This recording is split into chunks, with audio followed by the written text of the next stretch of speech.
شروع کرتا ہوں اللہ کے نام سے جو بڑا مہربان نہایت رحم فرمانے والا ہے۔ رمضان المبارک کے آداب۔ اللہ تعالیٰ قرآن کریم میں فرماتا ہے، اے ایمان والو، روزے جس طرح تم سے پہلے لوگوں پر فرض کیے گئے تھے تم پر بھی فرض کر دیے گئے ہیں تاکہ تم پرہیزگار بن جاؤ۔ رمضان کا مہینہ وہ ہے جس میں قرآن مجید نازل کیا گیا، جو لوگوں کے لیے سراسر ہدایت ہے، اور اس میں لوگوں کی صحیح رہنمائی کی باتیں ہیں اور غلط اور صحیح کو الگ الگ کر دینے والی صاف اور واضح باتیں موجود ہیں۔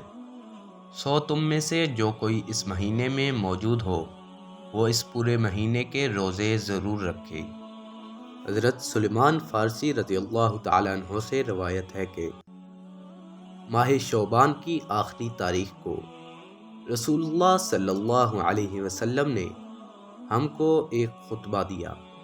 اس میں آپ صلی اللہ علیہ وسلم نے فرمایا، اے لوگو، تم پر ایک عظیم اور برکت والا مہینہ سایہ افغن ہو رہا ہے۔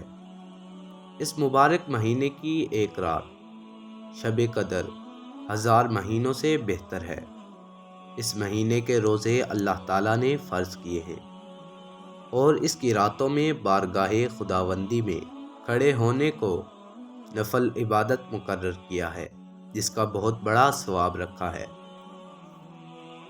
جو شخص اس مہینے میں اللہ کی رضا اور اس کا قرب حاصل کرنے کے لیے کوئی غیر فرض عبادت اللہ کی رضا اور ثواب حاصل کرنے کے لیے افطار کرائے تو اس کے لیے گناہوں کی مغفرت اور آتش دوزخ سے آزادی کا ذریعہ ہوگا، اور اس کو روزہ دار کے برابر ثواب دیا جائے گا۔